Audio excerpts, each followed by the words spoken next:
Hello प्यारे बच्चों, good morning. कैसे हैं आप लोग? आई होप बहुत अच्छे होंगे और खूब अच्छे से मेहनत कर रहे होंगे।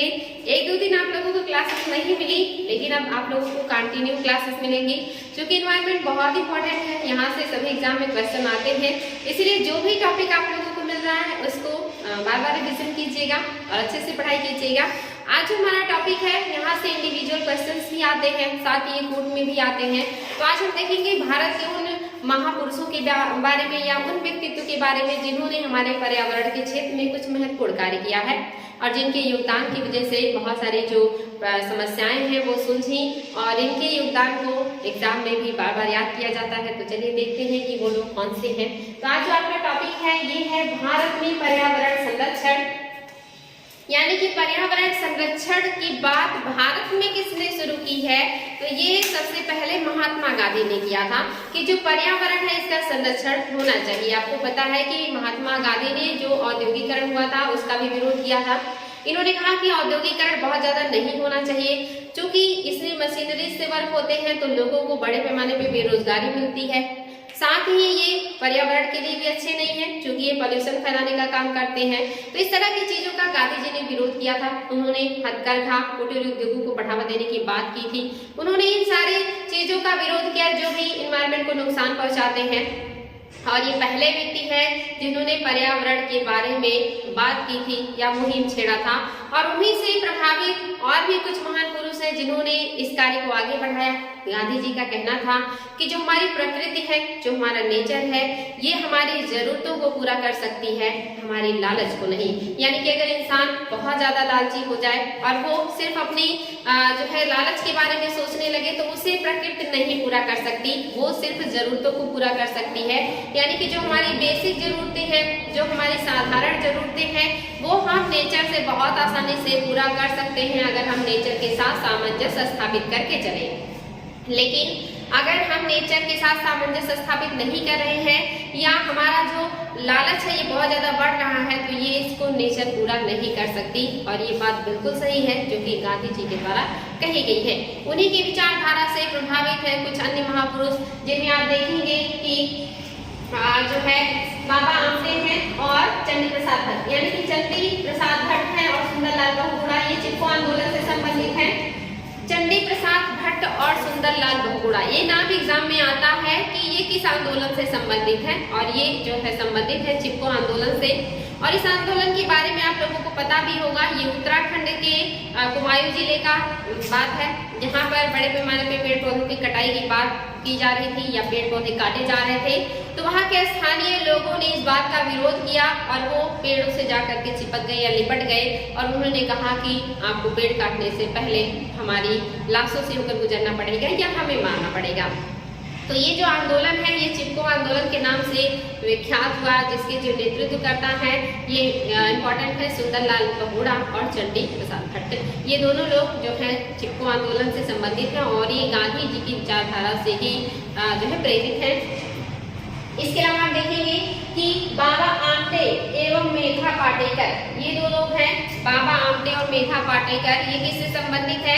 ये नर्मदा बचाओ आंदोलन से संबंधित है। ये भी इम्पोर्टेंट है। नर्मदा बचाओ आंदोलन से कौन संबंधित है? बाबा आमटे और मेधा पाटेकर। इन्होंने जो भी नर्मदा में बांध बनाया जा रहा था उसका विरोध किया था, क्योंकि ये जो बांध था ये बहुत ही ऊंचा बनाया जा रहा था, जो इन्वायरमेंट के दृष्टिकोण से बहुत ही हानिकारक था। क्योंकि जो बांध होते हैं ये जलीय पारितंत्र को डिस्टर्ब कर देते हैं, जो कि जो बांध है, जब भी हम विद्युत उत्पादन के लिए, सिंचाई के लिए या पेयजल की आपूर्ति के लिए इस तरह के बांधों का निर्माण करते हैं, तो ये नदी या ऐसे जो है जलाशय पर बनाए जाते हैं जो काफी बड़े होते हैं। तो ये जब बनाए जाते हैं तो बहुत बड़ा बांध बनाया जाता है और उस बांध के पीछे बहुत बड़े मैटर, मतलब एक तरीके से कहेंगे जैसे मान लीजिए ये कोई नदी है जो आ रही है और हमें इस पर बांध बनाना है या इसके वाटर का उपयोग करना है, तो यहाँ पे पानी को रोक दिया जाता है बांध बना करके, और ये बहुत दूरी में बनाया जाता है। इन सारे क्षेत्रों में जो पानी है वो कलेक्ट हो जाता है, झीलनुमा संरचना बन जाती है, और यहाँ बहुत ज्यादा पानी कलेक्ट होने के बाद फिर पानी को जो है छोड़ा जाता है और उससे विद्युत उत्पादन किया जाता है, या इसे सिंचाई के रूप में या पेयजल के रूप में उपयोग में लाया जाता है। और ये जो स्थिति होती है जब ये यहाँ पे वाटर को कलेक्ट कर दिया जाता है, तो जो जलीय पारितंत्र है जो सतत रूप से चलता रहता है, जो कि आप जानते हैं लोटिक होता है, इसका जो पारितंत्र है ये डिस्टर्ब हो जाता है और इस तरह से प्रॉब्लम होती है। दूसरा, अगर बहुत ऊंचा बांध बनेगा तो ये भी अच्छा नहीं है। और तीसरा, ये बांध वगैरह जहाँ भी बनाए जाते हैं वहाँ आसपास के जो इलाके होते हैं उन गाँव को वहाँ से विस्थापित कर दिया जाता है, उनके लैंड को उनसे ले लिया जाता है, साथ ही आसपास का जो इलाका है इसको भी खाली कर दिया जाता है कि बाई चांस अगर कभी ये जो बांध है ये टूटे और इसमें जो पानी भरा हुआ है इतनी मात्रा में ये इधर उधर जो फैलेगा तो आसपास अगर कोई गांव होगा, लोग होंगे तो वो बह जाएंगे या उनको जन धन की हानि होगी। इस वजह से इसके आसपास के जितने भी इलाके होते हैं उनको वहां से हटा दिया जाता है, खाली कर दिया जाता है इस तरह की समस्याओं से बचने के लिए। लेकिन ये जो पर्यावास की समस्या है ये इतनी आसान नहीं होती। इतना आसान नहीं है कि आप किसी का लैंड लेना है उसे अच्छा खासा पैसा देकर के कह दीजिए कि आप कहीं और जाकर के बस जाइए। किसी का जो पीढ़ी से रह रहे लोग हैं, उनका जो जीवन है जो उन्होंने यहाँ पर गुजारी है, अब उन्हें कहीं और जाके बसने में कितनी दिक्कतें होंगी, उन संसाधनों को जुटाने में, वहाँ के एनवायरमेंट में अपने आप को स्थापित करने में, उस नए माहौल में अपने आप को स्टैब्लिश करने में बहुत दिक्कतें होती हैं। जो कि आप जानते हैं ये मोस्टली जनजातियों का इलाका है नर्मदा के आसपास, तो यहाँ की जनजातियों को विस्थापित किया जा रहा था। इस बात को लेकर के भी आवाज उठाया गया, साथ ही ये नदी तंत्र को डिस्टर्ब करता है, इसको लेकर के, साथ ही पर्यावरण को भी डिस्टर्ब करता है। इन सभी चीजों को लेकर के नर्मदा बचाओ आंदोलन चलाया गया था। और जिसको किसने चलाया है तो ये दोनों नाम याद रखेंगे, बाबा आमटे और मेधा पाटेकर। ये चिपको आंदोलन, नर्मदा बचाओ आंदोलन दोनों इम्पोर्टेंट है। एक एपिको आंदोलन भी है जो कि पर्यावरण से संबंधित है, पेड़ पौधों से संबंधित है, जो कि कर्नाटक में चलाया गया था, वो भी इम्पोर्टेंट है। नेक्स्ट जो है इंदिरा गांधी है। इंदिरा गांधी के टाइम पीरियड में ही 1972 में वन्य जीव संरक्षण अधिनियम पारित किया गया था। इसके पहले इस तरह का कोई अधिनियम नहीं था। यह जो वन्य जीव है, जो इस तरह के हमारे जीव है, इनके ऊपर कोई खास कार्रवाई नहीं किया जाता था या इनके संरक्षण की बात नहीं की जाती थी, जिसकी वजह से बड़े पैमाने पर इनका जो है एक तरीके से कहिए कि लोग अवैध रूप से शिकार करते थे, तस्करी करते थे इनके खाल के लिए, इनके शरीर के निपाट के लिए, इनके मांस के लिए। और इसकी वजह से जो वन्य जीव है ये बड़े पैमाने पे खत्म हो रहे थे, विलुप्त हो रहे थे, इनकी प्रजातियां जो है समाप्त हो रही थी। इस तरफ किसी का ध्यान नहीं जा रहा था। लेकिन इंदिरा गांधी के टाइम में 1972 में पहली बार वन्य जीव संरक्षण अधिनियम लाया गया और उस समय जो हमारे यहाँ संरक्षित क्षेत्र थे वो मात्र 62 थे जहाँ पर जीवों को संरक्षण किया जाता था, और ये कई गुना बढ़ा करके 200 प्लस कर दिया गया ताकि वहाँ पे बड़े पैमाने पर वन्य जीवों को संरक्षण दिया जाए, ताकि उनका जो प्रजाति है वो विलुप्त ना हो, वो धरती से समाप्त ना हो। तो इंदिरा गांधी के टाइम पीरियड में ये बहुत ही महत्वपूर्ण वर्क किया गया, तो इनका भी पर्यावरण संरक्षण में एक बड़ा रोल है। लेकिन ये जो पर्यावरण संरक्षण है जो ये आप देख रहे हैं इंडिया में 1972 में शुरू हुआ है, वर्ल्ड लेवल पर ये जो बातें हैं ये कब से शुरू हुई या कब से चलना शुरू हुआ ये भी आपके लिए इम्पोर्टेंट है, क्योंकि जो मनुष्य है ये बहुत स्वार्थी है, ये सिर्फ अपने बारे में सोचता है, ये पर्यावरण और पशुओं के बारे में तो कभी नहीं सोचता था। फिर अचानक से ऐसा क्या हुआ कि लोग मजबूर हुए पर्यावरण और जीव जंतुओं के बारे में सोचने के लिए। ऐसी कोई घटना तो जरूर रही होगी, अन्यथा इंसान इतना स्वार्थी है कि वो अपने अलावा किसी और के बारे में नहीं सोचता है। तो ऐसा क्या हुआ था तो ये बात भी जान ले। 1952 ईस्वी में यानी कि हमारी आज़ादी के 2 वर्ष बाद ही जो आपका लंदन है यहाँ पर बहुत ज़्यादा धुंध या कोहरानुमा संरचना बन गई, बहुत ज़्यादा धुंध छा गया, इतना ज़्यादा धुंध और कोहरा छा गया कि शहर में दिन में ही रात हो गया, और ये स्थिति बनी रह गई काफी समय तक। वहां पर ना दिन में दिखाई देता था ना रात में दिखाई देता था, दिन रात दोनों बराबर हो गए थे, विजिबिलिटी बिल्कुल कम हो गई थी, जिसकी वजह से सैकड़ों की संख्या में लोगों की मृत्यु हुई। और इस स्थिति को देख करके पूरा विश्व दंग रह गया। सभी लोग जो है वो डिस्टर्ब हुए, सोचने पे मजबूर हुए कि ये क्या है और ये क्यों हुआ, इसका क्या सलूशन हो सकता है। और उस स्थिति से बचने के लिए विश्व के जो अन्य देश हैं उन्होंने इस पर विचार करना शुरू किया कि इसका क्या सलूशन हो सकता है। 1952 की इस घटना ने पूरे विश्व को हिला करके रख दिया था। सभी देश के वैज्ञानिकों का जो ध्यान है इस तरफ गया और वहाँ के लोगों ने इस पर रिसर्च करना शुरू किया, वैज्ञानिकों ने शोध करना शुरू किया, और बड़े शोध के बाद समझ में आया कि जो छेड़छाड़ हम लोग पर्यावरण के साथ सालों से या सदियों से कर रहे हैं ये उसी का दुष्परिणाम है। अगर ये छेड़छाड़ या ये दुरुपयोग ऐसे चलता रहा तो इस तरह की जो प्रॉब्लम जो लंदन में हुई है ये विश्व के अन्य देशों में होगा और इससे कोई बच नहीं पाएगा। और इस समस्या के होने के बाद आप देखेंगे 20 वर्ष बाद एक सम्मेलन हुआ 1972 में स्टॉकहोम में, और स्टॉकहोम में पहला पर्यावरण संरक्षण जो है सम्मेलन बुलाया गया, जिसमें विश्व के बहुत सारे देशों ने अपनी शिरकत की और वहाँ पे बात किया गया कि क्या किया जाए ताकि इस तरह की समस्याएं जो आई थी लंदन में उससे विश्व बच सके या जो लोग हैं वो बच सके। तो वहाँ से बात हुआ कि पर्यावरण को संरक्षण दिया जाना चाहिए, अन्यथा ऐसी समस्याएं का सामना करना पड़ेगा। तो ये इंपॉर्टेंट तथ्य है, याद रखेंगे। पहला जो पर्यावरण पर विचार करने के लिए सम्मेलन बुलाया गया था ये 1972 का स्टॉकहोम सम्मेलन है, और इसी सम्मेलन से हर वर्ष 5 जून को पर्यावरण दिवस मनाया जाता है। ये भी इम्पोर्टेंट है, अगर कभी एग्जाम में आए कि पर्यावरण दिवस मनाना कब से शुरू किया गया या किस सम्मेलन की देन है, ये तो ये स्टॉकहोम सम्मेलन की देन है, जो हम हर वर्ष 5 जून को पर्यावरण दिवस या विश्व पर्यावरण दिवस मनाते हैं, ताकि जो लोग हैं वो जागरूक हो पर्यावरण के दिन। आप देखते हैं कि अक्सर जिस दिन विश्व पर्यावरण दिवस मनाया जाता है उस दिन लोग बड़े पैमाने पे पेड़ पौधे लगाते हैं और इसको एक दूसरे को शेयर करते हैं या एक दूसरे को जागरूक करने का प्रयास करते हैं। तो इसी तरह की चीजों को लाने के लिए बनाया गया ताकि जो लोग हैं उसके प्रति जागरूक हों, पर्यावरण के प्रति सतर्क हों, उसके संरक्षण के बारे में सोचें। कि बहुत ही सराहनीय कदम था जो 1972 में विश्व सम्मेलन स्टॉकहोम में उठाया गया, और इसी सम्मेलन को आगे ले जा करके आप देखेंगे 1992 में सबसे बड़ा पर्यावरणीय सम्मेलन हुआ, जिसमें बहुत सारे एजेंडे बनाए गए और इसी को पृथ्वी सम्मेलन के नाम से भी जाना गया। और यहाँ से जो है निर्धारित किया गया कि अब हम कैसे पर्यावरण की समस्याओं से निपट सकते हैं, और यहाँ से बहुत सारे बेहतरीन कदम उठाए गए हैं। तो आपको पता चल गया होगा कि हमने पर्यावरण के बारे में कब से सोचना शुरू किया। तो आप देख रहे हैं कि जब स्टॉकहोम में सम्मेलन हुआ उसी वर्ष भारत ने जो है अपने यहाँ पर्यावरण वन्यजीव पर्यावरण अधिनियम पारित कर दिया था। तो जो भी अच्छी चीजें होती हैं उसे एक्सेप्ट करने में हम कभी पीछे नहीं रहते, और हमने उसी वर्ष अधिनियम पारित किया और बहुत सारे वन्यजीव संरक्षण क्षेत्रों को घोषित किया गया। और इंदिरा गांधी के शासनकाल में भी इस जो है बढ़ करके 200 प्लस हो गया था। तो इम्पोर्टेंट तथ्य है बच्चों, इंदिरा गांधी इसीलिए इम्पोर्टेंट है, इनके टाइम में ये चीजें की गई हैं। दूसरे हैं मेधा पाटेकर एवं अरुंधति राय। ये दो महिलाएं हैं, काफी फेमस व्यक्तित्व हैं, और ये दोनों भी चिपको आंदोलन से संबंधित है। इन्होंने भी चिपको आंदोलन में अपनी महती भूमिका निभाई थी, तब जाकर के ये आंदोलन जो है ये सक्सेस हुआ था और सफल हुआ था। इम्पोर्टेंट है बच्चों, ये याद रखिए। सॉरी बच्चों, ये नर्मदा बचाओ से संबंधित है, नर्मदा बचाओ से संबंधित है मेधा पाटेकर और अरुंधति राय। इसके अलावा आप देखेंगे एक दो महिलाएं भी हैं जो चिपको आंदोलन से संबंधित हैं, तो इससे कंफ्यूज नहीं होइएगा। अरुंधति राय जो है और मेधा पाटेकर, ये दोनों लोग नर्मदा बचाओ से संबंधित है, यानी कि जो महिलाएं हैं ये भी अपना योगदान दे रही हैं, ये भी इन सारे क्षेत्रों में कहीं पीछे नहीं है।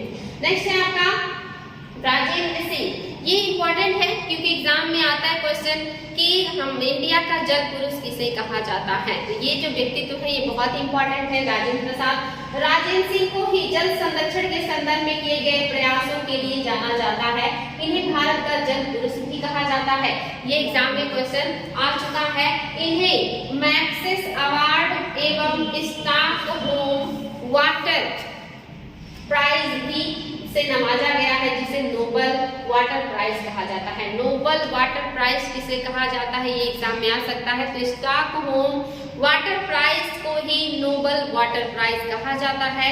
और ये किसे मिला है, तो हमारे यहाँ के जो आप देख रहे हैं वाटर मैन है राजेंद्र सिंह को। इन्होंने जल संरक्षण को लेकर के कदम उठाया था, या जल संरक्षण को लेकर के इन्होंने आवाज उठाया था। तो ये इम्पोर्टेंट है।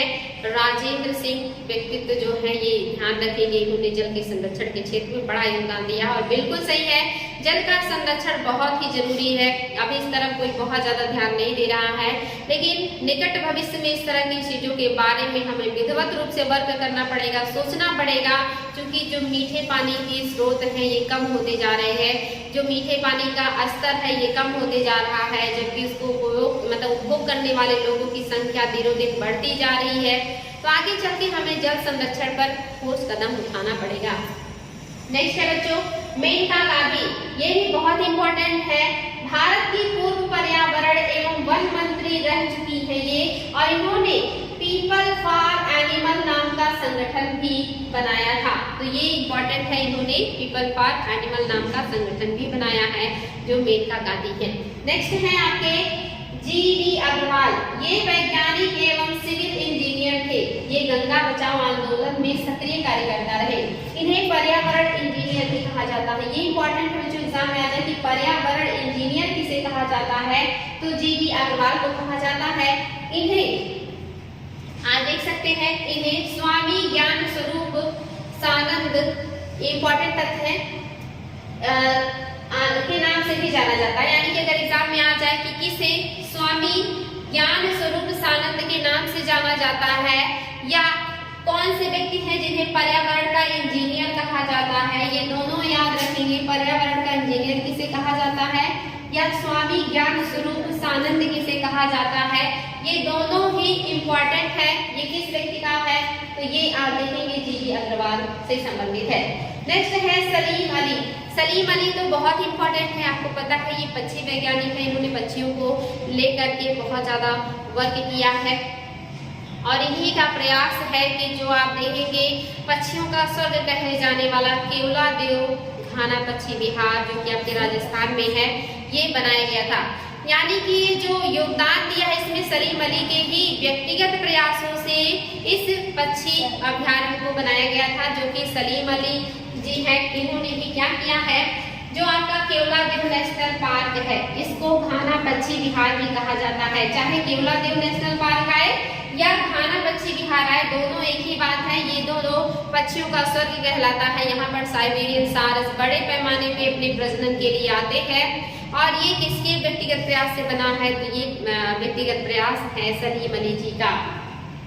सलीम अली यानी कि मोइजुद्दीन अब्दुल अली पक्षी वैज्ञानिक और प्राकृतिकवेत्ता थे। इन्हें वर्ल्ड मैन ऑफ इंडिया भी कहा जाता है। एग्जाम में क्वेश्चन आ चुका है, वर्ल्ड मैन ऑफ इंडिया किसे कहा जाता है, तो world man of India Salim Ali ji को ही कहा जाता है। इन्हें बुक ऑफ इंडियन बर्ड्स नामक किताब भी लिखी। इन्होंने जो किताब लिखी है जो है बुक ऑफ इंडियन बर्ड्स, ये भी इम्पोर्टेंट है। साथ ही आप देखेंगे ये बॉम्बे नेचुरल हिस्ट्री सोसाइटी के मुख्य व्यक्तियों में से एक थे। इन्हीं ही व्यक्तिगत प्रयासों की वजह से केवलादेव घाना पक्षी विहार की स्थापना हुई थी। ये सारे पॉइंट्स याद रखेंगे। नेक्स्ट है आपके जो है इसमें कुछ और भी पॉइंट्स बच्चों की, इन्हें कौन कौन से पुरस्कार दिए गए हैं, तो ये पुरस्कार भी याद रखेगा।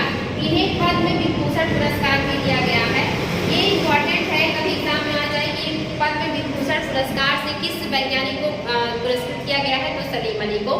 साथ ही इन्हीं के प्रयास से जो आपकी साइलेंट वैली है, इसके जैव विविधता को संरक्षित किया गया है। साइलेंट वैली जो आपका केरल में है, इसी को शांत घाटी कहा जाता है। पश्चिमी घाट में सबसे ज्यादा जैव विविधता आपके देखेंगे साइलेंट वैली में ही पाया जाता है और इसी वजह से साइलेंट वैली या शांत घाटी कहा जाता है, क्योंकि यहाँ पर इतना ज्यादा जैव विविधता है, इतना ज्यादा यहाँ पे पादप और वनस्पतियां हैं कि यहाँ पे मनुष्यों का आवाजाही बहुत कम रहता है, जिसकी वजह से यहाँ बहुत शांति रहती है। इसी वजह से इसे साइलेंट वैली या शांत घाटी कहा जाता है। लेकिन इंसानों ने यहाँ पर भी अपनी गतिविधियां शुरू कर दी थी, जिससे यहाँ के जैव विविधता को नुकसान पहुंचने लगा था और इस बात का विरोध किया था सलीम अली ने और उनके विरोध स्वरूप इस साइलेंट वैली का संरक्षण भी किया गया। तो सलीम अली जी कितने इंपॉर्टेंट है, इन्होंने कितना महत्वपूर्ण कार्य किया है पक्षियों को संरक्षण देने के क्षेत्र में, साथ ही पर्यावरण संरक्षण के क्षेत्र में भी इनका जो योगदान है ये अमूल्य है। ये है रियल लाइफ हीरोज। नेक्स्ट है डॉक्टर वंदना शिवा। उत्तराखंड में जन्मी वंदना शिवा 1970 में चिपको आंदोलन से जुड़ी। आप देख रहे हैं ये महिला व्यक्तित्व है जो कि चिपको आंदोलन से संबंधित है। इसके पहले आपने देखा था मेधा पाटेकर और अरुंधति राय, ये नर्मदा आंदोलन से संबंधित है। तो ये दोनों जो महिलाएं हैं जो नर्मदा से संबंधित है उनको याद रखेंगे, साथ ही वंदना शिवा को भी याद रखेंगे, चिपको आंदोलन से संबंधित है। इन्होंने नवदान ने गैर सरकारी संगठन की स्थापना की थी। कभी एग्जाम में आ जाए कि नवदान ने क्या है, तो एक गैर सरकारी संगठन है जो पर्यावरण संरक्षण के लिए बनाया गया था और किसने बनाया है, वंदना शिवा ने बनाया है। इम्पोर्टेंट है। इन्हें राइट लाइवलीहुड एवं ग्लोबल 500 पुरस्कार से भी सम्मानित किया गया है। ये दोनों पुरस्कार इन्हें मिल चुके हैं जिनका नाम वंदना शिवा है। नेक्स्ट है प्रोफेसर माधव गाडगिल। ये व्यक्तित्व भी बहुत इंपॉर्टेंट है। प्रोफेसर माधव गाडगिल ये सबसे ज्यादा जो है एग्जाम में किस दृष्टिकोण से पूछे जाते हैं, तो जो आपका पश्चिमी घाट है, जो आप देखेंगे कि महाराष्ट्र, कर्नाटक, गोवा और आपका जो केरल है, इन क्षेत्रों में फैला हुआ है। यहाँ पर जैव विविधता बहुत ज्यादा पाया जाता है, इसीलिए भारत के एक हॉट स्पॉट में से आपका पश्चिमी घाट भी है। तो पश्चिमी घाट का जो जैव विविधता है, इस पर खतरा मंडरा रहा है और इसी वजह से इसे हॉट स्पॉट घोषित कर दिया गया है। तो सरकार ने एक समिति बनाई कि आप लोग इस क्षेत्र की जो भी जैव विविधता है, उस पर जो भी खतरे मंडरा रहे हैं, उसको कैसे रोका जा सकता है या कौन कौन सी चीजें हैं जो हानि पहुंचा रहे हैं पश्चिमी घाट को, इसके बारे में अध्ययन करके हमें एक रिपोर्ट दे, ताकि हम पश्चिमी घाट के जैव विविधता को संरक्षित कर सके या उसमें जो खतरा है उसको दूर कर सके, वहाँ पे जो जैव विविधता है उसको बरकरार रख सके। उसके लिए सरकार ने एक कमेटी बनाई थी और उसके जो अध्यक्ष थे वो अध्यक्ष थे गाडगिल महोदय। तो इस एग्जाम में ये क्वेश्चन आता है कि पश्चिमी घाट के संरक्षण के लिए जो समिति बनाया गया था, वो समिति का अध्यक्ष या आयोग का अध्यक्ष कौन थे? तो ये गाडगिल जी हैं, इसलिए इम्पोर्टेंट है। प्रोफेसर माधव गाडगिल, ये एक भारतीय पारिस्थितिकी वैज्ञानिक हैं। ये पश्चिमी घाट पारितंत्र विशेषज्ञ पैनल जो 2010 में बना था के चेयरमैन रहे हैं। इन्हें टाइलर अवार्ड से सम्मानित किया गया है, यानी कि ये टाइलर अवार्ड भी पा चुके हैं। साथ ही 2006 में इन्हें पद्म भूषण से भी पुरस्कृत किया गया है। इन्हें दोनों अवार्ड मिला है, टाइलर अवार्ड भी और पद्म भूषण अवार्ड भी। इम्पोर्टेंट है बच्चों। नेक्स्ट है प्रमोद पाटिल। पुणे में रहने वाले पक्षी वैज्ञानिक प्रमोद पाटिल को ग्रेट इंडियन बस्टर्ड के संरक्षण के लिए जाना जाता है। ग्रेट इंडियन बस्टर्ड जो है ये बहुत ही ज्यादा संकटग्रस्त जीव है, IUCN के संकटग्रस्त सूची में शामिल है और भारत की सूची फर्स्ट में शामिल है, यानी कि ये काफी खतरे पे है। ग्रेट इंडियन बस्टर्ड जो कि आप देखेंगे राजस्थान में पाए जाते हैं या इस इलाके में इनकी उपस्थिति दर्ज की जाती है। इनके संरक्षण के लिए इन्होंने आवाज उठाया और इन्हें व्हिटले अवार्ड दिया गया, जिसे ग्रीन ऑस्कर के नाम से जाना जाता है। ये पॉइंट याद रखेंगे, ग्रीन ऑस्कर के नाम से कौन सा अवार्ड जाना जाता है? तो ये व्हिटले अवार्ड जो है, व्हिटले अवार्ड को ही ग्रीन ऑस्कर के नाम से जाना जाता है, जो प्रमोद पाटिल को मिला है। वेरी वेरी इंपॉर्टेंट करते हैं। नेक्स्ट है माइक पांडे। ये बहुत ही अच्छे व्यक्तित्व है माइक पांडे। ये फिल्म निर्देशक हैं और इन्होंने अपनी फिल्मों के द्वारा जीव जंतु के संरक्षण, पर्यावरण के संरक्षण जैसे मुद्दों को अपनी फिल्मों के माध्यम से उठाया और सरकार पर दबाव डाला कि आप जिस तरह से जो पर्यावरण है, जो जीव जंतु है, उनके बारे में कोई ठोस कदम उठाए, क्योंकि इनके संरक्षण की बहुत ज्यादा जरूरत है। ये विलुप्त हो सकते हैं या इन पर खतरा बहुत ज्यादा है। तो इन्होंने अपनी मूवीज के माध्यम से सरकार के ऊपर दबाव बनाने का काम किया और इनके जो मूवीज हैं ये पर्यावरण और जीव जंतुओं के ऊपर ही बेस्ड हुआ करते थे। तो ये जो है बहुत इंपॉर्टेंट है माइक पांडे। इन्होंने एक जो है नामक फिल्म भी बनाई है जो कि वेल पर है, सोर्स ऑफ साइलेंस। कभी एग्जाम में आ जाए कि सोर्स ऑफ साइलेंस जो मूवी है किसने बनाया? माइक पांडे ने।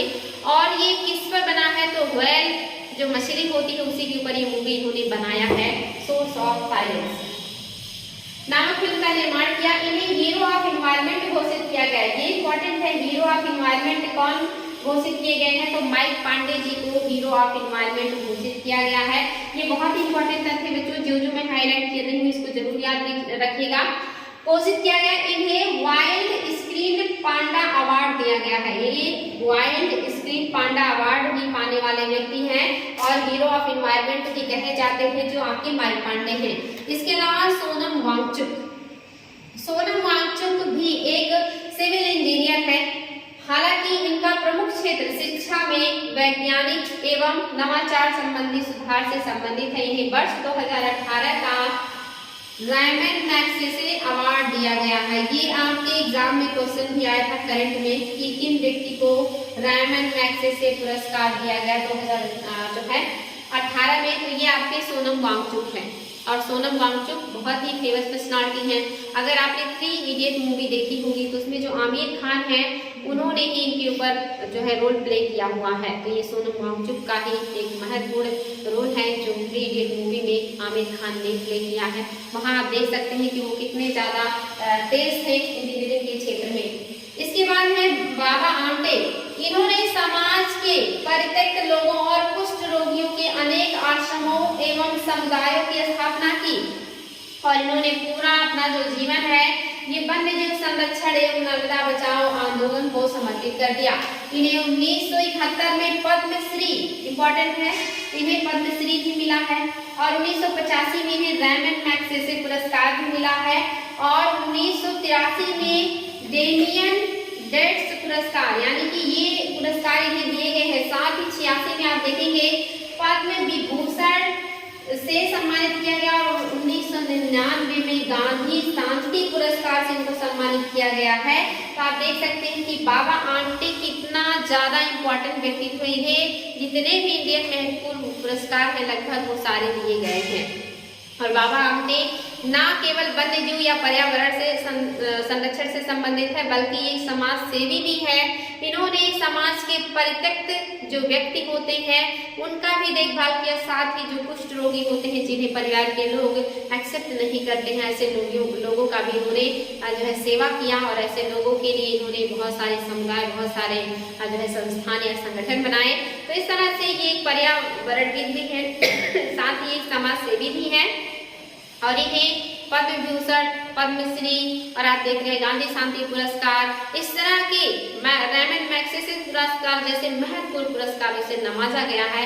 बाबा आमटे को काफी महत्वपूर्ण है ये। इसके बाद है सुंदरलाल बहुगुणा, चिपको आंदोलन से संबंधित है, हमने पहले इनके बारे में बात किया था। और इनकी जो पत्नी है जिनका नाम आप देख रहे हैं विमला बहुगुणा है, ये भी क्या है इनके विचारों से काफी प्रभावित थी और 1980 से 2004 के बीच ये टिहरी बांध के, टिहरी जो बांध है जो कि भागीरथी नदी पर बनाया गया है, इससे संबंधित है, यानी कि इसके निर्माण का विरोध किया, इन्होंने आंदोलन भी चलाया है। तो इस तरह से आप देख सकते हैं कि कितना ज्यादा इन्होंने जो है काम किया है। जो टिहरी बांध बनाया जा रहा था उसका भी इन्होंने विरोध किया कि इससे पर्यावरण को नुकसान पहुंचेगा, जो जीव जंतु है उनको नुकसान पहुंचेगा, इस बात का भी इन्होंने विरोध किया है। और इसके लिए आप देखेंगे इन्हें जो है वृक्ष मैन ऑफ इंडिया भी कहा जाता है। याद रखेंगे वृक्ष मैन ऑफ इंडिया किसे कहा जाता है, सुंदरलाल बहुगुणा को, और ये पूरे विश्व में इसी नाम से प्रसिद्ध हैं। इनको भी आप देखिए 1921 में पद्मश्री एवं 2009 में पद्म विभूषण जैसे पुरस्कारों से सम्मानित किया गया है जो आपके सुंदरलाल बहुगुणा हैं। साथ ही आप देखेंगे कि जो सुंदरलाल बहुगुणा है इनके जो आंदोलन है इनसे और कौन कौन जुड़े हुए हैं, तो इसमें आप देखेंगे कि इस निर्माण विरोध किया और इनके साथ इनकी पत्नी ने भी इनका पूरा सहयोग किया है। और ये जो चिपको आंदोलन है इसी के कारण पूरे विश्व में प्रसिद्ध हुए थे वृक्ष पुरुष के रूप में, क्योंकि इन्होंने वृक्षों के संरक्षण के लिए काम किया था। और इस तरह से इनका जो योगदान है अपने आप में बहुत अमूल्य है, क्योंकि चिपको आंदोलन बहुत ही प्रसिद्ध हुआ था, पेड़ पौधों को संरक्षित करने के लिए आंदोलन चलाए गए थे। इस तरह से जो महत्वपूर्ण आंदोलन है या जो महत्वपूर्ण व्यक्तित्व है वो आप लोगों को बताया गया है, जिसको याद रखिएगा कि वाटरमैन ऑफ इंडिया कौन है, बर्डमैन ऑफ इंडिया कौन है, पर्यावरण का इंजीनियर किसे कहा जाता है या पर्यावरण का हीरो किसे कहा जाता है। इस तरह के जो नाम है एग्जाम में ये बहुत ज्यादा आते हैं, तो ये सारी चीजें याद रखेंगे। साथ ही जो लोग इस तरह का काम करते हैं पर्यावरण के संरक्षण को लेकर के, वन्य जीवों के संरक्षण को लेकर के, उनको पुरस्कार भी दिए जाते हैं। तो एग्जाम में पुरस्कार भी आ जाता है कि जो पर्यावरण से संबंधित पुरस्कार है वो कौन से हैं, या पुरस्कार का नाम होता है दूसरा ये किससे संबंधित है, जिसमें आप देखेंगे कि अमृता देवी बिश्नोई पुरस्कार, ये पुरस्कार आप देखेंगे पर्यावरण को संरक्षण देने वाले या पर्यावरण के क्षेत्र में संरक्षण का काम करने वाले, चाहे वो व्यक्ति हो या संस्थाएं हो, उनको ये पुरस्कार दिए जाते हैं। साथ ही आप देखेंगे राजीव गांधी पर्यावरण पुरस्कार, यानी कि जो भी व्यक्ति होते हैं जो पर्यावरण से संबंधित कोई बढ़िया काम करते हैं या पर्यावरण में जो जीव जंतु हैं उनके संरक्षण के लिए काम करते हैं, तो उनको राजीव गांधी जो है पर्यावरण वन्य जीव पुरस्कार दिया जाता है। और दूसरा है राजीव गांधी स्वच्छ प्रौद्योगिकी पुरस्कार। ये पुरस्कार उन लोगों को दिया जाता है जो पर्यावरण को संरक्षित करने के लिए ऐसी प्रौद्योगिकी का डेवलपमेंट करते हैं जिससे पर्यावरण को नुकसान ना हो बल्कि पर्यावरण को संरक्षण मिले, पर्यावरण जो है वो संरक्षित हो, ऐसे जो है आविष्कारों को दिया जाता है राजीव गांधी पर्यावरण पुरस्कार। और अगर राजीव गांधी वन्य जीव संरक्षण पुरस्कार आए तो यानी कि ये वन्य जीवों का संरक्षण करने वाले व्यक्तियों या और संस्थाओं को दिया जाएगा। लेकिन अगर राजीव गांधी पर्यावरण पुरस्कार आए तो यानी कि स्वच्छ प्रौद्योगिकी के विकास के क्षेत्र में ये पुरस्कार दिया जाता है। ये याद रखिए बच्चों, यहाँ पे बहुत ज्यादा कंफ्यूजन होता है। राजीव गांधी पर्यावरण पुरस्कार आने से बच्चे पर्यावरण या वन्य जीवों का संरक्षण पे टिक कर देते हैं, जबकि ये नहीं होगा। स्वच्छ प्रौद्योगिकी के विकास या डेवलप करने के लिए किसी व्यक्ति या संस्था को एक पुरस्कार दिया जाता है। और अगर वहाँ पे वन्य जीव जुड़ा हुआ है तो यानी कि वो वन्य जीवों के संरक्षण से जुड़े व्यक्तियों को पुरस्कार दिया जाएगा। तो राजीव गांधी 2 पुरस्कार है, एक वन्य जीवों के संरक्षण पर दिया जाता है और दूसरा पर्यावरण पर दिया जाता है। ये दोनों बहुत इंपॉर्टेंट है। इसके अलावा ग्लोबल 500 पुरस्कार भी दिया जाता है, जो कि UNEP के द्वारा दिया जाता है। अगर कभी एग्जाम में आ जाए कि ग्लोबल 500 पुरस्कार कौन देता है तो UNEP देता है, यूनाइटेड नेशन एनवायरमेंटल प्रोग्राम।